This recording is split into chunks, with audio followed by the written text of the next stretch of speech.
नमस्कार दोस्तों, स्वागत है आपका यूपी एग्जाम सारथी पर। आज हम भारतीय अंतरिक्ष प्रौद्योगिकी पार्ट 2 पढ़ेंगे। इसके पहले पार्ट 1 में हमने पढ़ लिया है पार्ट 1। तो इंडियन स्पेस टेक्नोलॉजी का पार्ट्स 2 आज पढ़ेंगे। तो चलिए शुरू करते हैं क्लास। भारत के प्रारंभिक प्रक्षेपण यान SLV-3 और ASLV इसके बारे में जानेंगे। तो SLV-3 से क्या है? Satellite launch vehicle. यह भारत का पहला प्रायोगिक 4 चरण वाला ठोस ईंधन रॉकेट था। इसके परियोजना निदेशक कौन थे? Doctor APJ Abdul Kalam. 18 जुलाई 1980 को रोहिणी उपग्रह RS-1 को पृथ्वी की निचली कक्षा में स्थापित कर भारत अंतरिक्ष क्लब का छठा देश बन गया था। 18 जुलाई 1980 को कौन सा उपग्रह था? रोहिणी उपग्रह RS-1 को पृथ्वी की निचली कक्षा में स्थापित कर भारत अंतरिक्ष क्लब का छठा देश बन गया। परियोजना निदेशक को याद रखिएगा आप लोग, डॉक्टर APJ अब्दुल कलाम। यह 4 चरण वाला ठोस ईंधन रॉकेट था। है? ये शुरुआती चरण है इसके। उसके बाद आता है ASLV, augmented satellite launch vehicle. यह 5 चरण वाला, ठीक है, कितने चरण का था? 5 चरण वाला ठोस रॉकेट था, ठोस ईंधन वाला रॉकेट था, जिसे PSLV के लिए स्ट्रैप ऑन बूस्टर तकनीक का परीक्षण करने के लिए डिजाइन किया गया था। इसकी क्षमता 150 किलोग्राम के उपग्रहों को 400 किलोमीटर की निचली कक्षा में स्थापित करने में सक्षम था। ये कितना केजी का? 150 केजी का, 400 किलोमीटर की निचली कक्षा में स्थापित करने में सक्षम था। ये यह 5 चरण वाला ठोस रॉकेट था, जिसे PSLV के लिए स्ट्रैप ऑन बूस्टर तकनीक का परीक्षण करने के लिए डिजाइन किया गया था। ठीक है, तो ध्यान रखिएगा इसको। अब आते हैं ध्रुवीय उपग्रह प्रक्षेपण यान PSLV, polar satellite launch vehicle, ISRO का भरोसेमंद रॉकेट है। 4 चरण संरचना और मुख्य विशेषताएं। एकांतर ठोस द्रव प्रणाली। पहले चरण में ठोस STPB, दूसरे चरण में द्रव विकास इंजन, तीसरे चरण में ठोस STPB और चौथा चरण जो है उसमें द्रव छोटा मोनोमिथाइल हाइड्रोजन इंजन। ठीक है, इसे इसरो का सबसे विश्वसनीय रॉकेट कहा जाता है, क्योंकि इसकी सफलता दर 95% से अधिक है। ठीक है, तो आप इसको ध्यान में रखिएगा, बहुत ही इम्पोर्टेंट है ये। PSLV ध्रुवीय उपग्रह प्रक्षेपण यान इसरो का सबसे भरोसेमंद रॉकेट है। एकांतर ठोस द्रव प्रणाली पर काम करता है। पहले चरण में ठोस रहता है, दूसरे में द्रव विकास इंजन है, तीसरे में ठोस STPB और चौथे में द्रव छोटा मोनोमिथाइल हाइड्रोजन इंजन है।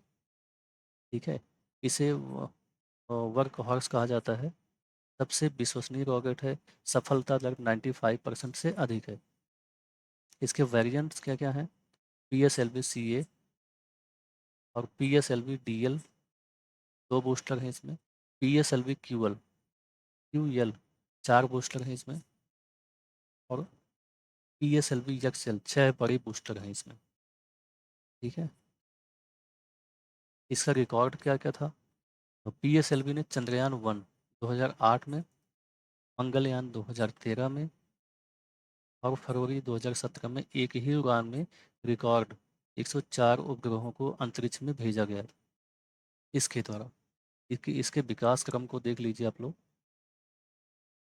जो भी वो यान है और रॉकेट है उसके जो है विकास क्रम को आप देखिए। ठीक है, पहला है SLV-3, दूसरा है ASLV, तीसरा है SSLV, उसके बाद आता है PSLV, उसके बाद आता है GSLV, उसके बाद LV-M3, उसके बाद ह्यूमन रेटेड लॉन्च व्हीकल। 7वें नंबर पर है, ये आधुनिक रॉकेट है जिसमें मानव भी भेजा जा सकता है। ये मानव के लिए बनाया गया है, जिसमें मानव बैठकर अंतरिक्ष में उड़ान भरेंगे। HRLV। ठीक है, तो इसको ध्यान में रखिएगा, सारे जो है इम्पोर्टेंट पॉइंट्स हैं। अब आते हैं भूतुल्यकालिक उपग्रह प्रक्षेपण यान, GSLV मार्क सेकंड। 3 चरण होते हैं इसके। प्रथम जो है, पहला चरण है S139 विशाल ठोस रॉकेट मोटर, जिसके साथ 4L40 liquid strap on booster लगे होते हैं जो विकास इंजन का उपयोग करते हैं। ठीक है, अब सेकंड चरण में आ जाते हैं। GL40 एक एकल द्रव विकास इंजन है इसमें। और तृतीय में आ जाते हैं C12.5 स्वदेशी क्रायोजेनिक। ठीक है, ऊपरी चरण है CE7.5 इंजन, जो शून्य गुरुत्वाकर्षण में भारी उपग्रहों को अंतिम कक्षा में धकेलता है। ठीक है, कौन सा है ये? GSLV मार्क सेकंड, भूतुल्यकालिक उपग्रह प्रक्षेपण यान। अब आ जाते हैं पेलोड क्षमता क्या है इसकी। तो यह लगभग 2250 किलोग्राम के संचार उपग्रहों को सीधे भूतुल्यकालिक स्थानांतरण कक्षा में भेजने में सक्षम है ये। इस रॉकेट के विकास ने भारत की संचार उपग्रहों के प्रक्षेपण के लिए फ्रांस के एरियन रॉकेट पर वित्तीय निर्भरता को काफी हद तक कम कर दिया है। अब आते हैं LVM-3। इसे भारत का बाहुबली प्रक्षेपण यान कहा जाता है। क्या है? कौन सा है? LVM-3। संरचनात्मक घटक एवं भारी पेलोड क्षमता। S-200 ठोस बूस्टर है, किनारे पर लगे दो सबसे शक्तिशाली ठोस रॉकेट बूस्टर जो उड़ान के समय प्रारंभिक थ्रस्ट प्रदान करते हैं। इसमें है L-110 लिक्विड कोर, दो बड़े विकास इंजनों द्वारा संचालित केंद्रीय कोर लिक्विड चरण है। और C-25 क्रायोजेनिक चरण भी है इसमें। अत्यधिक शक्तिशाली स्वदेशी क्रायोजेनिक CE-20 इंजन है इसमें। इसकी पेलोड क्षमता क्या है? 4000 किलोग्राम तक के उपग्रहों को GTO में और 8000 किलोग्राम तक को निम्न पृथ्वी कक्षा LEO में भेजने में सक्षम है ये। तो इसे बाहुबली रॉकेट कहा जाता है। इसे बाहुबली बाहुबली रॉकेट कहा जाता है। तो इसकी क्षमता बहुत ही ज़्यादा है। ठीक है, इसमें S-200 ठोस बूस्टर है, L-110 लिक्विड कोर है, C-25 क्रायोजेनिक चरण भी है इसमें। पेलोड क्षमता 4000 किलोग्राम तक के उपग्रह को GTO में स्थापित करेगा और 8000 किलोग्राम तक को निम्न पृथ्वी कक्षा LEO में भेजने में सक्षम है ये। इसके ऐतिहासिक मिशन कौन कौन से हैं? LVM-3 ने ही चंद्रयान 2, ठीक है, याद रखिएगा, और चंद्रयान 3 और ब्रिटेन की एकता वन वेब के 36 व्यावसायिक उपग्रहों को सफलतापूर्वक प्रक्षेपित किया है। ठीक है, तो ये बहुत ही इंपॉर्टेंट है, इसको याद रखिएगा आप लोग। चलते हैं अगली स्लाइड पर। लघु उपग्रह प्रक्षेपण यान SSLV और पुनः प्रयोजयान RLV-TD। तो इसकी आवश्यकता क्यों पड़ी? सूक्ष्म और नैनो नैनो उपग्रहों के बढ़ते वैश्विक बाजार पर कब्जा करना। इसे लघु उपग्रह प्रक्षेपण यान SSLV कहा जाता है। तो इसकी आवश्यकता क्यों पड़ी? सूक्ष्म और नैनो उपग्रहों के बढ़ते वैश्विक बाजार पर कब्जा करना। इसका डिजाइन क्या है? 3 चरण वाला ठोस रॉकेट जिसके ऊपर वेग संरेखण मॉड्यूल VTM लगा होता है। यह मात्र 72 घंटे में केवल 6 लोगों की टीम द्वारा तैयार किया जा सकता है। इसकी क्षमता है 500 किलोग्राम तक के उपग्रहों को 500 किलोमीटर के LEO में व्यावसायिक तौर पर लॉन्च करने हेतु बनाया गया है इसको। अब आते हैं पुनः प्रयोज्य प्रक्षेपण यान RLV-TD। यह भविष्य की तकनीक है। यह एक स्वदेशी विंग्ड बॉडी हवाई जहाज नुमा स्पेस शटल है।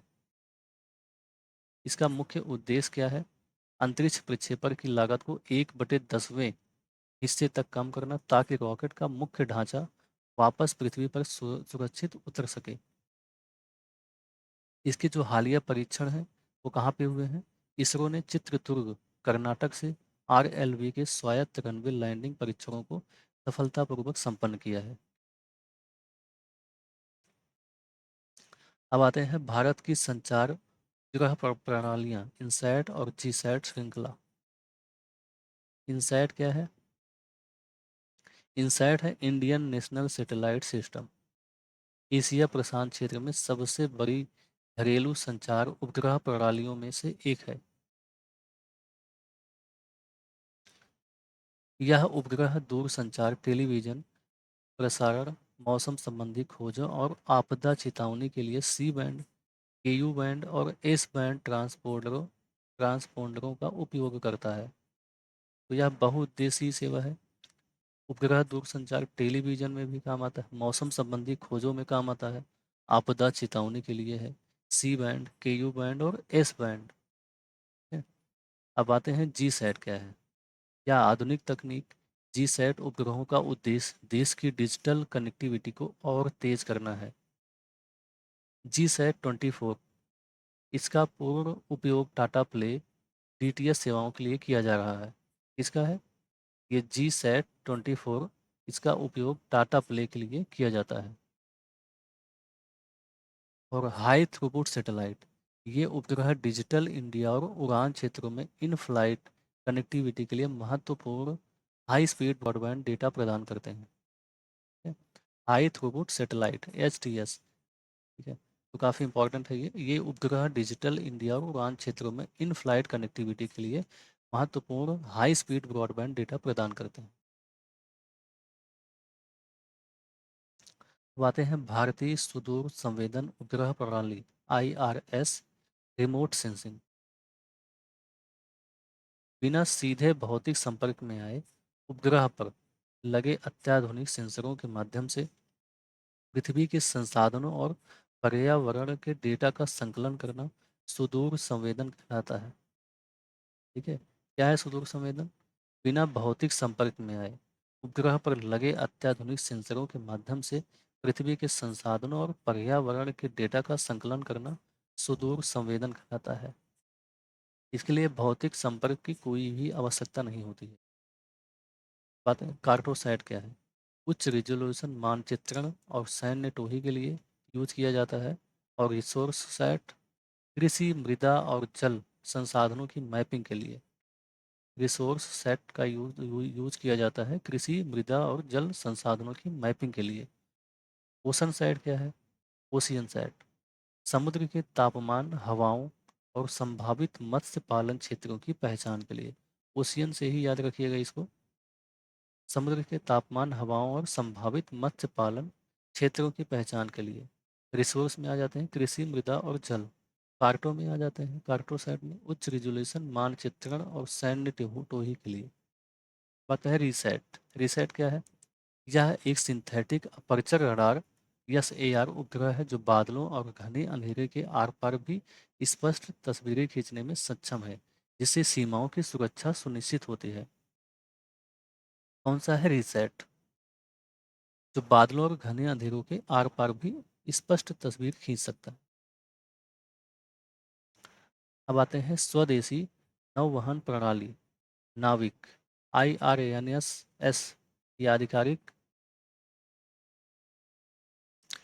ये आधिकारिक वर्ड है का संपूर्ण ढांचा। स्वदेशी नौवहन प्रणाली नाविक क्या है? स्वदेशी GPS है अपना।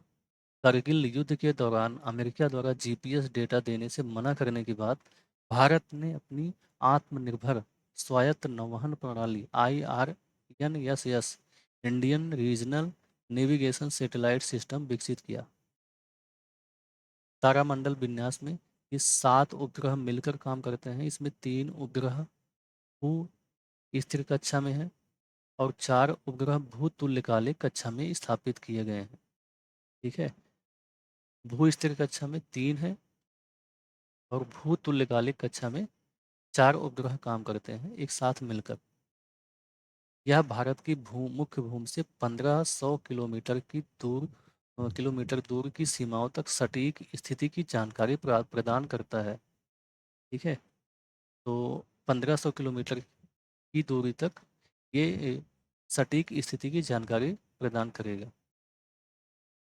तो दो प्रकार की मानक सेवाएं हैं। मानक नागरिक सेवा है, सटीकता लगभग 0 से 20 मीटर है। और प्रतिबंधित सैन्य कूटबद्ध सेवा, सटीकता लगभग 0.5 मीटर।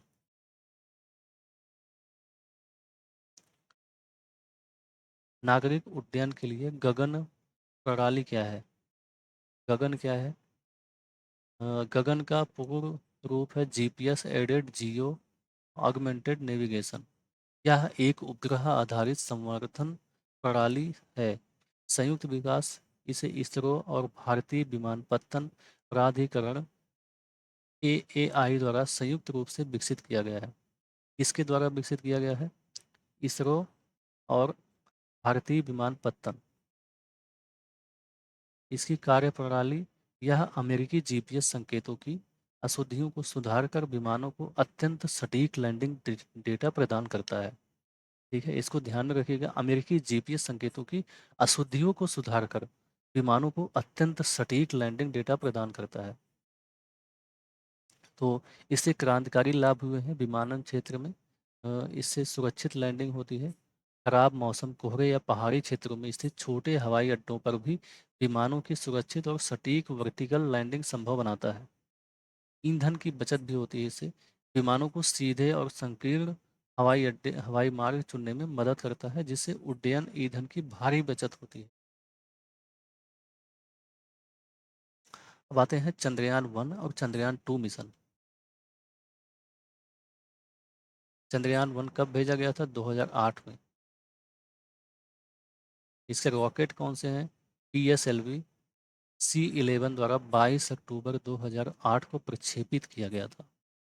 डेट भी याद रखिएगा, सन भी। ठीक है, 22 अक्टूबर 2008। सन ज़्यादा इंपॉर्टेंट है, डेट अगर नहीं भी याद करेंगे तो भी चल जाएगा, लेकिन डेट याद रख लीजिएगा।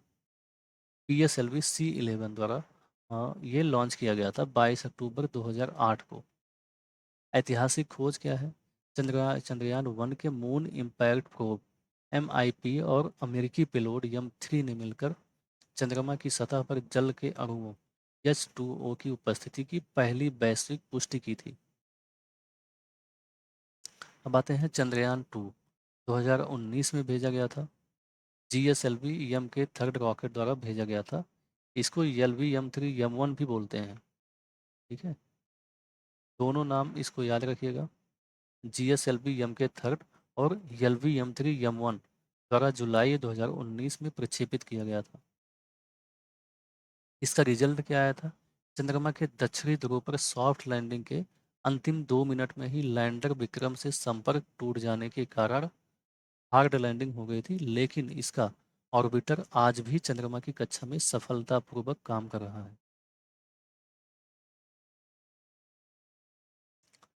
यह है चंद्रयान 3, चंद्रमा के दक्षिणी ध्रुव पर ऐतिहासिक लैंडिंग। ऐतिहासिक सफलता एवं लैंडिंग स्थल क्या था इसका? इसकी लॉन्च तिथि थी 14 जुलाई 2023। क्या थी? 14 जुलाई 2023 को LV यम 3 यम 4 रॉकेट द्वारा प्रक्षेपित किया गया था। कौन सा रॉकेट है? LV-M3-M4 रॉकेट द्वारा प्रक्षेपित किया गया था। लॉन्च तिथि है 14 जुलाई 2023 को और सॉफ्ट लैंडिंग हो गई थी इसकी 23 अगस्त 2023 को। ठीक है, 23 अगस्त, 23 इसमें भी है, 23 इसमें भी है। 23 अगस्त 2023 को चंद्रमा के दक्षिणी ध्रुव के पास सफलतापूर्वक सॉफ्ट लैंडिंग करने वाला भारत दुनिया का पहला देश बना और चंद्रमा पर उतरने वाला चौथा देश बना। 23 अगस्त को भारतीय अंतरिक्ष दिवस मनाया जाता है। इसी के उपलक्ष्य में 23 अगस्त को भारतीय अंतरिक्ष दिवस मनाया जाता है। ठीक है, 14 जुलाई 2023 को भेजा गया था। LV-M3-M4 रॉकेट द्वारा प्रक्षेपित किया गया था। इसकी सॉफ्ट लैंडिंग 23 अगस्त 2023 को हुई। चंद्रमा के दक्षिणी ध्रुव के पास सफलतापूर्वक सॉफ्ट लैंडिंग किया। और जो पॉइंट है, जिस स्थान पर विक्रम लैंडर उतरा था, उस बिंदु का नाम शिव शक्ति पॉइंट रखा गया। कौन सा पॉइंट है? शिव शक्ति पॉइंट। आप देख सकते हैं इसमें इमेज में। चलिए चलते हैं अगली स्लाइड पर। भारत का प्रथम अंतर्ग्रही मिशन मंगलयान MOM, इसके बारे में पढ़ेंगे। इसकी ऐतिहासिक पृष्ठभूमि क्या थी? लॉन्च हुआ था 5 नवंबर 2013 को। PSLV C-25, कौन सा रॉकेट है? PSLV C-25 रॉकेट है। सतीश धवन अंतरिक्ष केंद्र से प्रक्षेपित किया गया था और इसे कक्षा में प्रवेश किया था 24 सितंबर 2014 में। लगभग एक साल लग गए थे। भारत अपने पहले ही प्रयास में मंगल की कक्षा में पहुंचने वाला दुनिया का पहला देश और एशिया का पहला राष्ट्र बना। 24 सितंबर 2014 को लैंड हुआ, ये कक्षा में प्रवेश किया था। भारत अपने पहले ही प्रयास में मंगल की कक्षा में पहुंचने वाला दुनिया का पहला देश और एशिया का पहला राष्ट्र बना था। इसमें काफ़ी कम लागत लगी थी। इस मिशन का कुल बजट लगभग 450 करोड़ था, जो किसी हॉलीवुड साइंस फिक्शन फिल्म के निर्माण बजट से भी कम था। इसका जो मुख्य पेलोड है, मार्स कलर कैमरा MCC और मीथेन सेंसर फॉर मार्स, जो मंगल के वायुमंडल में मीथेन गैस की खोज कर रहे हैं। अब आते हैं आदित्य YL-1 मिशन, सूर्य का गहन अध्ययन, भारत का सौर वेधशाला मिशन। इसका ये लॉन्च कब हुआ था? 2 सितंबर 2023 को PSLV C-57 रॉकेट द्वारा। कौन सा रॉकेट है? PSLV C-57 आंध्र प्रदेश के श्रीहरिकोटा से प्रक्षेपित किया गया था। पृथ्वी से लगभग 15 लाख किलोमीटर दूर स्थित सूर्य पृथ्वी प्रणाली के लैग्रेंजियन बिंदु YL-1 के चारों ओर एक प्रभा मंडल हालो कक्षा में स्थापित किया गया है। कौन सी कक्षा है? हालो कक्षा, नाम याद रखिएगा। प्रभा मंडल और लैग्रेंजियन बिंदु YL-1 पर स्थापित है। ये 15 लाख किलोमीटर दूर है पृथ्वी से। YL-1 बिंदु पर होने के कारण इसे बिना किसी ग्रहण या बाधा के सूर्य का लगातार दृश्य प्राप्त होता है।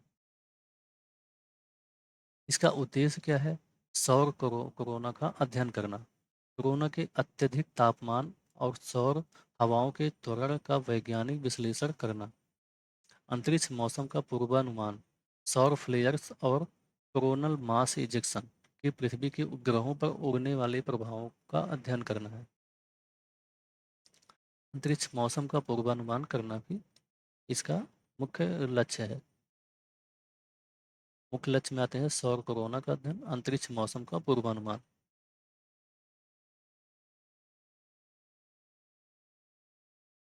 गगनयान, प्रथम भारतीय मानवयुक्त अंतरिक्ष अभियान। मिशन की रूपरेखा और सुरक्षा प्रणालियां। इसके लक्ष्य क्या है? 3 भारतीय अंतरिक्ष यात्रियों गगन यात्रियों के दल को 400 किलोमीटर की निचली पृथ्वी कक्षा LEO में भेजना तथा 3 दिन बाद सुरक्षित वापस लाना। कितने दिन का मिशन है? 3 दिन। 400 किलोमीटर की निचली पृथ्वी कक्षा में भेजा जाएगा और 3 भारतीय इसमें रहेंगे। तो यह रॉकेट जो था मानव रेटेड LVM-3 रॉकेट, जिसे HLV-M3 नाम दिया गया क्योंकि इसमें क्रू एस्केप सिस्टम CES लगाया गया है। और व्योम मित्र क्या था? इसरो द्वारा विकसित एक हाफ ह्यूमैनॉइड महिला रोबोट, जो मुख्य मानव उड़ान से पहले अंतरिक्ष प्रणालियों के परीक्षण के लिए भेजी जाएगी।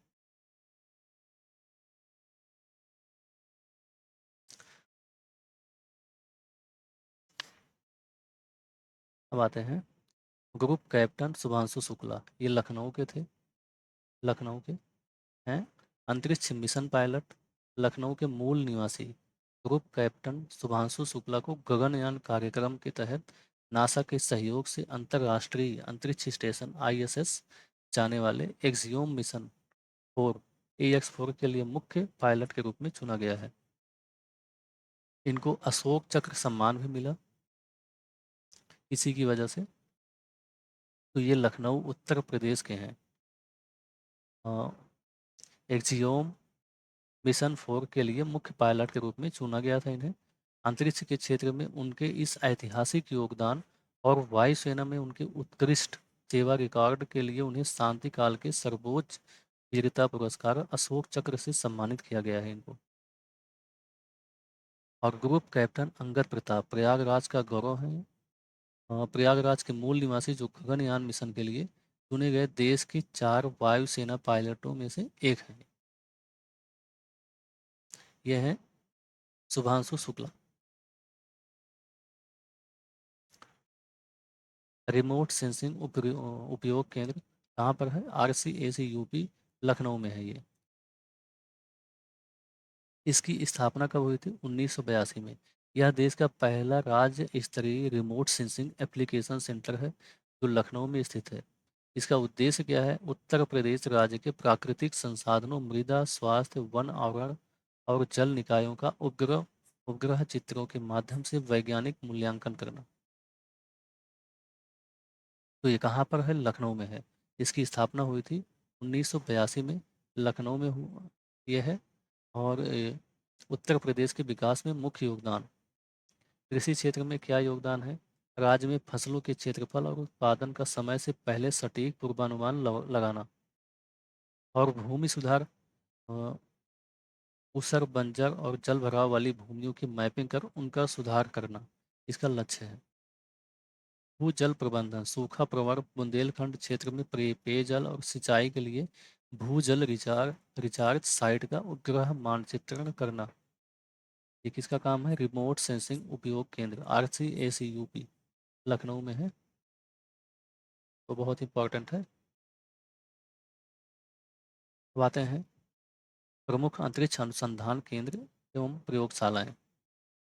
विक्रम साराभाई अंतरिक्ष केंद्र VSSC तिरुवनंतपुरम में है। भारत के रॉकेट अनुसंधान का हृदय।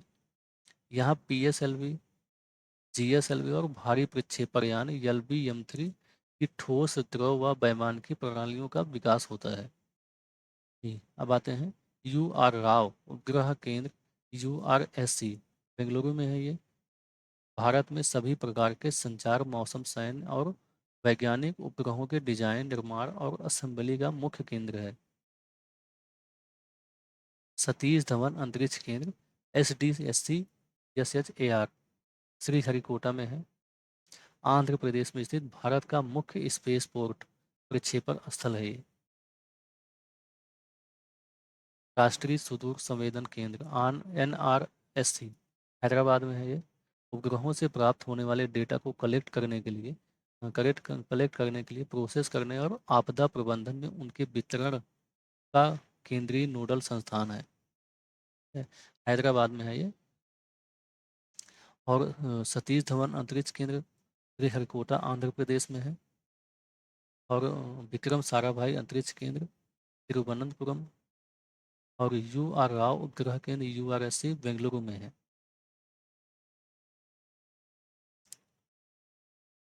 अब आते हैं अंतरिक्ष क्षेत्र में सुधार, निजीकरण और नियामक ढांचा क्या है?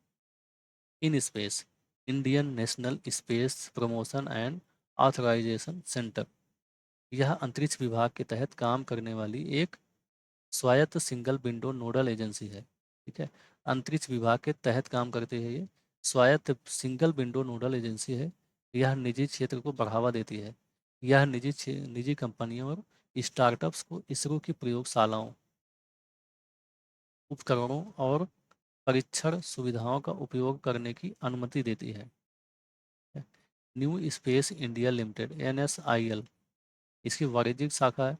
यह इसरो की पूर्व स्वामित्व वाली सरकारी वाणिज्यिक शाखा है जो विदेशी उपग्रहों के प्रक्षेपण सौदों और स्वदेशी प्रौद्योगिकियों के वाणिज्यिक हस्तांतरण को संभालती है। निजी स्टार्टअप्स, स्काई रूट एयरोस्पेस जिसने भारत का पहला निजी रॉकेट विक्रम-S लॉन्च किया। ठीक है, ध्यान रखिएगा इसको। स्काई रूट एयरोस्पेस ने भारत का पहला निजी रॉकेट विक्रम-S लॉन्च किया। और अग्निकुल कॉस्मोस, ये भी याद रखिएगा आप लोग, काफ़ी ज़्यादा इंपॉर्टेंट है। विश्व का पहला single piece 3D printed rocket engine कौन सा है? विश्व का पहला single piece 3D printed rocket engine Agnikul Cosmos. अब आते हैं वैश्विक अंतरिक्ष चुनौतियां, अंतरिक्ष मलबा और प्रोजेक्ट नेत्र। अंतरिक्ष मलबे का संकट, इसे कैसलर सिंड्रोम कहा जाता है। कक्षा में निष्क्रिय पड़े उपग्रहों और रॉकेट के अवशेषों के आपस में टकराने के मलबे के अनियंत्रित प्रसार का वैज्ञानिक खतरा। इसकी चुनौती क्या है? यह मलबा सक्रिय उपग्रहों और गगनयान जैसे मानव मिशनों के लिए अत्यंत घातक साबित हो सकता है। इसरो का समाधान क्या है? प्रोजेक्ट नेत्र क्या है, अब इसके बारे में समझेंगे। नेत्र क्या है? Network for space object tracking and analysis. इसका फुल फॉर्म भी याद रखिएगा, क्या होता है? Network for space object tracking and analysis. यह इसरो का एक प्रारंभिक चेतावनी नेटवर्क है। इसका इसका कार्य क्या है? यह भारतीय उपग्रहों को मलबे से होने वाली संभावित टक्करों से बचाने के लिए रडार और दूरबीन के माध्यम से मलबे पर चौबीसों घंटे पैनी नजर रखेगा। ये यह नेत्र है, नेत्र ये उपग्रह है। यह इसरो का एक प्रारंभिक चेतावनी नेटवर्क है। यह भारतीय उपग्रहों को मलबे से होने वाली संभावित टक्करों से बचाने के लिए रडार और दूरबीनों के माध्यम से मलबे पर 24 घंटे पैनी नजर रखेगा। बातें हैं भविष्य की महत्वाकांक्षी योजनाएं 2026 से 2040 के बीच में कौन कौन सी हैं? चंद्रयान 4, यह चंद्रमा की सतह से मिट्टी और चट्टानों के नमूनों को सुरक्षित रूप से वापस पृथ्वी पर लाने का अत्यंत जटिल मिशन होगा।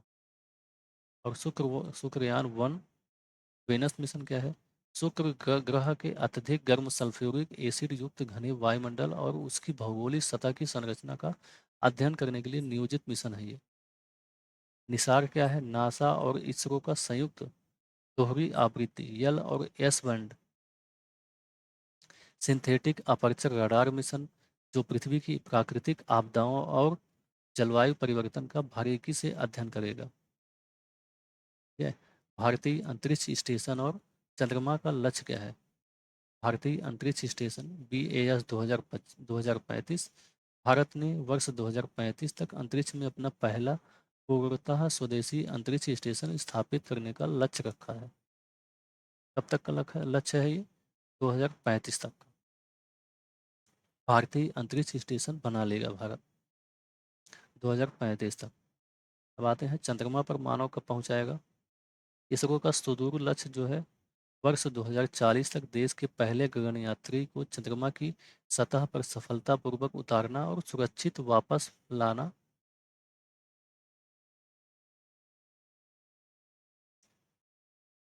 निष्कर्ष क्या निकलता है? शुरुआती थुम्बा से बैलगाड़ी और साइकिल पर रॉकेट के पुर्जे ढोने वाले साधारण दौर से लेकर आज चंद्रमा के दक्षिणी ध्रुव पर तिरंगा फहराने तक भारत की अंतरिक्ष यात्रा अदम्य वैज्ञानिक साहस और आत्मनिर्भरता और मितव्ययी नवीनता का एक जीवन उदाहरण है। यह तकनीकी शक्ति देश की रक्षा और विकास के लिए समर्पित है। धन्यवाद। यहाँ से ये क्लास समाप्त होती है। अगर आपको वीडियो पसंद आया हो तो लाइक करिएगा, सब्सक्राइब करिएगा करिएगा और अपने फ्रेंड्स को शेयर करिएगा। ठीक है, तो ये कंप्लीट हो गई क्लास।